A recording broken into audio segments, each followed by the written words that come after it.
बम बम भोले नमः शिवाय, नमः शिवाय ओम नमः शिवाय, बम बम भोले नमः शिवाय, नमः शिवाय ओम नमः शिवाय, बम बम भोले नमः शिवाय, नमः शिवाय ओम नमः शिवाय, बम बम भोले नमः शिवाय, नमः शिवाय ओम नमः शिवाय, बम बम भोले नमः शिवाय, नमः शिवाय ओम नमः शिवाय, बम बम भोले नमः शिवाय, नमः शिवाय ओम नमः शिवाय, बम बम भोले नमः शिवाय, नमः शिवाय ओम नमः शिवाय, बम बम भोले नमः शिवाय।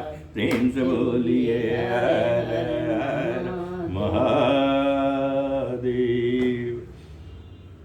27वां अध्याय, इसका शीर्षक है द्विजेश्वर अवतार। नंदीश्वर बोले, हे तात, परमात्मा शिव का अब द्विजेश्वर अवतार सुनो तो सज्जनों को सुखदायक और परम कल्याणकारी है। जिस पर ऋषभ रूप से भगवान शंकर ने कृपा की थी, उसी के धर्म की परीक्षा लेने के लिए शंकर जी ने द्विजेश्वरावतार धारण किया था। वही कथा मैं कहता हूं, ध्यान देकर सुनिए। ऋषभ के प्रभाव से प्रभु ने शत्रुओं को युद्ध में जीता और सिंहासन प्राप्त कर भद्रायु को उत्पन्न किया। समय आने पर उसने चित्रांगद की पुत्री सीमांतिनी को अपनी पत्नी बनाया। एक समय जब वह बसंत ऋतु को पाकर सघन वन में विहार करने गया तो पार्वती सहित भगवान शंकर उसके धर्म की दृढ़ता की परीक्षा के लिए वहां जाकर विहार करने लगे। पार्वती और शंकर उस वन में द्विज दंपति हो गए तथा एक मायामय सिंह प्रकट कर उसके भय से स्वयं भयभीत हो भद्रायु के पास भाग कर गए और कहा कि इस शार्दूल से हमारी रक्षा कीजिए।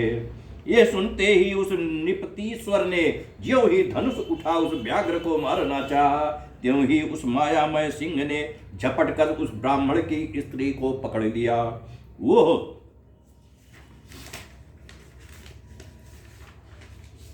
स्त्री, हे नाथ, हे कांत, हा शंभो, हा जगत गुरु कहती ही रही। तब तक राजा ने उस सिंह पर अपने तीक्ष्ण बाणों का प्रहार किया, परंतु उससे उसे कुछ भी व्यथा नहीं हुई और वो स्वच्छंदता से उस स्त्री को ले भागा। और व्याघ्र द्वारा स्त्री के अपहरण किए जाने से ब्राह्मण बार बार रोने लगा और माया से बहुत काल तक वो ईश्वर ब्राह्मण रोता ही रहा। और राजा भद्रायु से बोला, हे राजन, तुम्हारे बड़े बड़े आयुध कहाँ हैं? तुम्हारे पराक्रम का क्या फल है? क्या तुम जंगली जानवरों के घातों का निवारण करने में समर्थ नहीं हो? दुख से रक्षा करना क्षत्रियों का धर्म है। जब कुलोचित धर्म ही नष्ट हो गया तो जीवित रहने से क्या प्रयोजन है? धर्मात्मा राजा लोग शरणागतों की अपने प्राणों और धन से भी ज्यादा रक्षा करते हैं और इसके बिना वह मृतक के समान है। जो दुखित की रक्षा नहीं करता, उसके जीवित रहने से उसका मरना ही श्रेष्ठ है। इसी प्रकार यदि धनी दान से रहित है तो गृहस्थ आश्रम में उसका रहना व्यर्थ है। कृपण, अनाथ और दीन की रक्षा न करने से बुद्धिमान को विष खा लेना या अग्नि प्रवेश कर लेना उत्तम है। नंदीश्वर बोले, इस प्रकार उस ब्राह्मण द्वारा अपने सत्व की निंदा सुन राजा शोकाकुल हो अपने दुर्भाग्य के प्रति पश्चाताप करने लगा। उसने कहा, आज प्रारब्ध बस मेरा पौरुष नष्ट हो गया। आज मुझे घोर पाप लगा। हा, मेरा कुलोचित धर्म नष्ट हो गया। अब मैं इस मृत स्त्री वाले शोकाकुल ब्राह्मण के लिए अपने प्रिय प्राणों का त्याग कर इन्हें शोक रहित करूंगा। राजा भद्रायु मन में ऐसा निश्चय कर ब्राह्मण के चरणों पर गिरकर उन्हें संतोष देने लगा। उसने कहा, मैं अपनी रानी सहित अपना सब राजपाट आपके चरणों में निछावर करता हूँ तथा इसके अतिरिक्त भी आपकी और जो इच्छा हो वो कहिए। ब्राह्मण ने कई बातें कहकर उस राजा से यह कहा कि मेरी स्त्री नहीं है, तुम अपनी प्रधान स्त्री दे दो। इस पर राजा ने कहा, मैं और तो सब कुछ दे सकता हूँ, परंतु स्त्री नहीं दे सकता। पर स्त्री सेवन तो घोर पाप है, अन्य पाप तो प्रायश्चित से ही नष्ट हो जाते हैं, किंतु पर स्त्री उपभोग से अर्जित पाप कदापि नहीं धुलता। ब्राह्मण ने कहा, मैं अपने तप से ब्रह्म हत्या तथा मदिरा का सेवन रूपी घोर पाप भी शांत कर सकता हूँ, फिर पर स्त्री उपभोग तो क्या है। अतएव तुम अपनी स्त्री मुझे दे दो, इसके अतिरिक्त मैं कुछ नहीं चाहता। यदि तुम भयभीतों की रक्षा नहीं करोगे तो अवश्य ही नरक में जाओगे। नंदीश्वर बोले, ब्राह्मण की बात से राजा चिंतित हो गया। उसने विचारते विचारते निश्चय किया कि दीनों की रक्षा न कर पाना बड़ा पाप है, इससे तो यही अच्छा है कि स्त्री दान कर दूं। पाप से तो मुक्ति मिले, पश्चात मैं शीघ्र ही अग्नि प्रवेश कर जाऊंगा और संसार में मेरी कीर्ति हो जाएगी। ऐसा मन में निश्चय कर उस राजा ने अग्नि प्रज्वलित कर और हाथ में जल्ले उस ब्राह्मण को बुला पत्नी दान कर दिया। पश्चात अग्नि की 3 प्रदक्षिणा कर एकाग्र हो शिव का ध्यान करने लगा। अपने चरणों का ध्यान लगाए अग्नि में प्रवेश करने वाले राजा की ऐसी वृत्ति देखकर द्विजेश्वर रूपधारी शिव से नहीं रहा गया और वह अपने 5 मुख 3 नेत्र पिनाक और चंद्रकला धारण किए मध्यान्ह काल के करोड़ों सूर्यों के समान तेजस्वी स्वरूप में उसके राजा के समक्ष प्रकट हो गए। आकाश से फूलों की वर्षा होने लगी, देवताओं के बाजे बजने लगे, अप्सराएं गाने और नाचने लगी। ब्रह्मा विष्णुआदिक देवता, इंद्र तथा नारदादिक मुनीश्वर वहां आकर सब स्तुति करने लगे। शक्ति को बढ़ाने वाला अपूर्व समारोह हुआ। शिव जी के दर्शन से भद्रायु गदगद वाणी में हाथ जोड़ उनकी स्तुति करने लगा और उसकी स्तुति सुन पार्वती सहित शंकर जी ने प्रसन्न होकर कहा, मैं तुम्हारी भक्ति से प्रसन्न हूं, तुम अपनी स्त्री सहित मुझसे वर मांगो, मैं तुम्हें इच्छित वर दूंगा। मैं परीक्षा के लिए ही यहाँ आया था और जिसे वह व्याघ्र उठा ले गया वो साक्षात पार्वती देवी थी तथा वह माया का व्याघ्र था जो तुम्हारे बाणों से घायल नहीं हुआ। तुम्हारे धैर्य की परीक्षा के लिए ही मैंने तुम्हारी पत्नी मांगी थी। ये सुन भद्रायु ने फिर शिव जी को प्रणाम किया और बोला, मैं सकुटुंब आपके चरणों की भक्ति चाहता हूँ। मेरे पिता वज्रबाहु भी सपत्नीक आपके भक्त हों। पद्माकर नामक वैश्य और उसके पुत्र ये सभी आपके निकटवासी हों। नंदीश्वर कहते हैं, उसकी रानी सीमांतनी ने अपने पिता चित्रांगद तथा माता के लिए भी ईश्वर की निकटता मांगी। भक्त वत्सल भगवान पार्वती पति ने उनको एवं मस्तु कहकर इस प्रकार यथेष्ट वर दिया और तत्क्षण ही वहां से अंतर ध्यान हो गए। महादेव जी के आशीर्वाद से भद्रायु की सारी चिंता छूट गई और वो सीमांतनी सहित भक्ति पूर्वक महादेव जी की पूजा करता हुआ महादेव पद को प्राप्त हुआ।